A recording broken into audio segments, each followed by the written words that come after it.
आपण उद्या गेलेलं सांगू.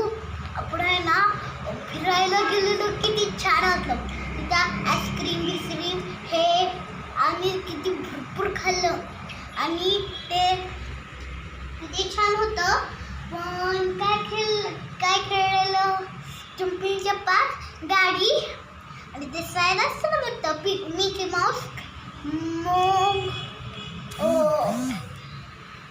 मग काय खाल्लं सांगू. मग कच्ची दाबेली खाल्ली. कच्ची दाबेली खाल्ल्यावर काय खाल्लं सांग.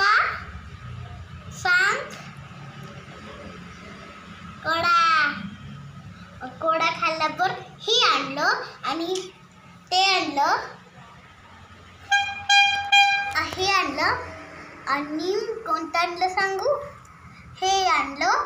किती छान होतं ना, पण भारीच होतं. पण तेव्हा ना हे करते ना पप्पांचा आवाज म्हणजे टस किशिनी पप्पू कच किशिनी पप्पा पुढे दिशेने उतरला.